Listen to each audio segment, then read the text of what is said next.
The Fourth Way by P.D. Ouspensky. Chapter 7. Question. How can one tell what is not false personality? Answer. One thing false personality cannot do is make efforts. This is the easiest way to know if you are in doubt. False personality always tries to make everything as easy as possible, always chooses what requires least effort. But you must understand that you cannot learn anything or change anything without effort. So when you find an I or a group of I's which are ready to make efforts, it means they do not belong to false personality. Question. Can one acquire a new false personality with regard to the system? Answer. If one does not think about or understand false personality, and if one deceives oneself, thinking that one works, one will not acquire a new false personality. But false personality will grow, so it must be kept out, if not destroyed, soon after the beginning. Question. My idea of myself often makes me think that I am not properly valued, and therefore I suffer because of my picture of myself. Answer. Quite right. But do not think about the picture, you must only remember the direction. You may be mistaken in your ideas about yourself, but it is not important. Only the direction must be right. You cannot go somewhere without knowing where you are going. You can see your imaginary picture of yourself only from the right point, and the right point is the direction. There is no other point from which you can see it. Question. Could you say again what takes place of real I at present? Let me read that again. Question. Could you say what takes the place of real I at the present? Answer. Desire to know. From this real I will grow, if it does. In the beginning, it is difficult to define. It is the aim. If you connect yourself with a certain work, with a certain system, it begins to grow, but it cannot grow by itself, merely through happy circumstances. It is quite simple to establish that we have no permanent I. Try to remember yourself for 15 minutes. This will show the degree of your being. If you had a permanent I, you would be able to remember yourself for 15 hours. It is all very simple, really. Only we have no keys to our machine. If we had keys, it would be easy to open it and to see what's inside, and then separate the imaginary from the real. But even that we have to learn. We are too used to being unreal. So the subject of our study must be false personality, which is always there. Only if you know it in all its manifestations can you separate what is I. We are identified with our imaginary picture of ourselves, and it's a very dangerous form of identification. Question. How can one begin to distinguish what is real? Answer. You cannot, but you can distinguish what is unreal, just in the same way as you can distinguish truth and lying. There is no need of philosophy. Take it simply. We must first apply discrimination to simple things. Imagination plays a very important part in our life because we believe in it. The real can grow only at the expense of the imaginary.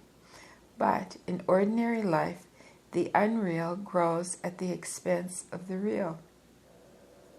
Question.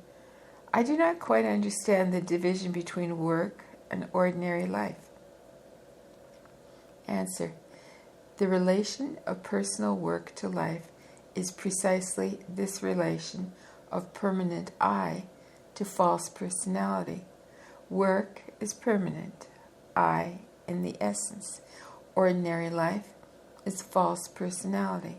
When you understand what permanent I is, when you are conscious of yourself and have permanent control, this is work.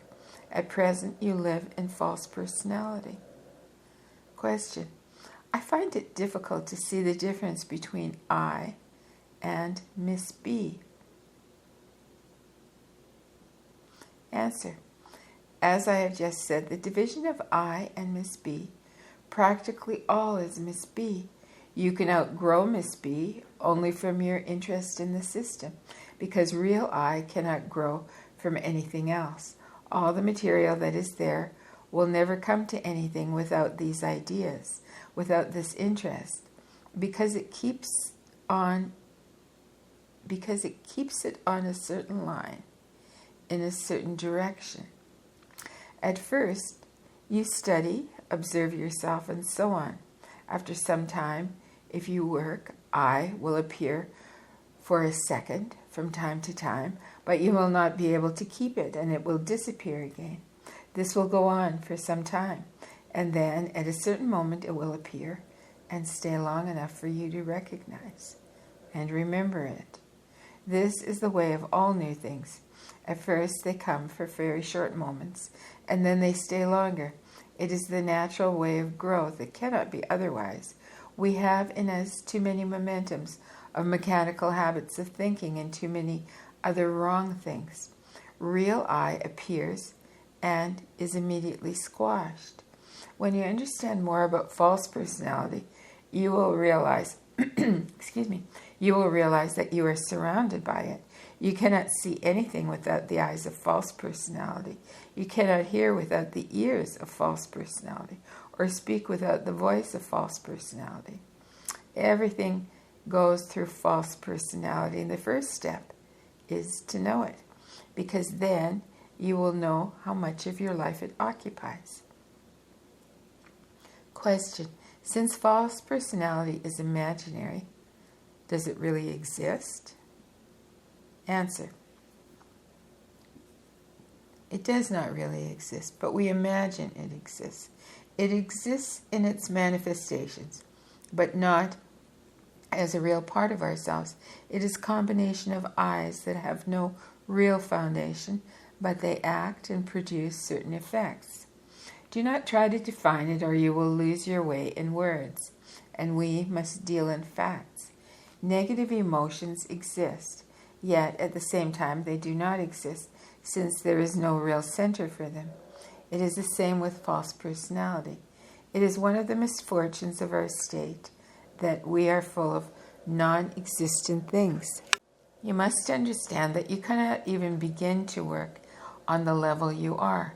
You have to change certain things first. You can find what to change only as a result of your observations. Sometimes it becomes very clear, and only then does the fight begin, because false personality begins to defend itself. You must know false personality first.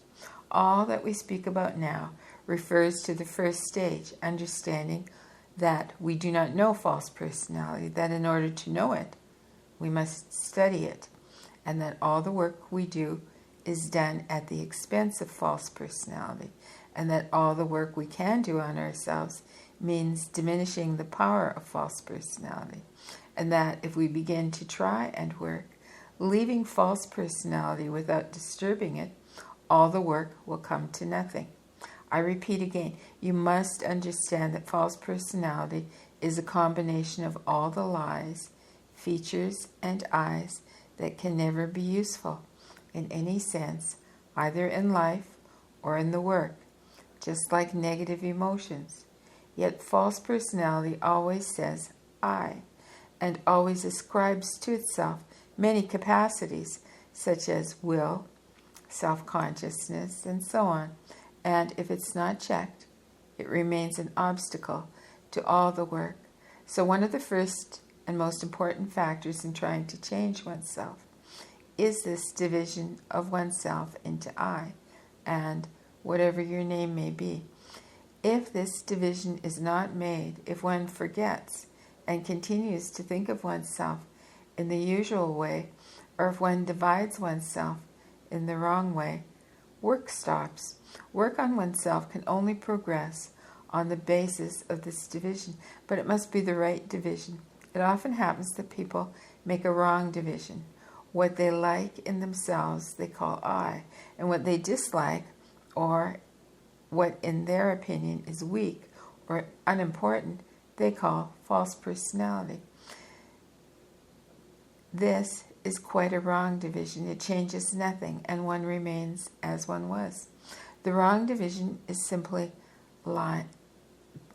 this wrong division is simply lying to oneself, which is worse than anything, because the moment one sees the smallest difficulty, it will show itself by inner arguing and wrong understanding. If one uses a wrong division, it will not be reliable and will fail one in the moment of need. To make a right decision of oneself, one must understand what is I, what is Ouspensky, Brown, or Jones, or other words, and what is lying, and what is oneself.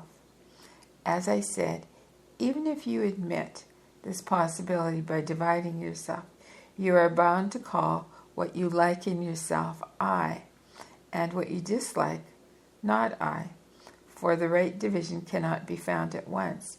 You must find some indications in connection with the work which will help.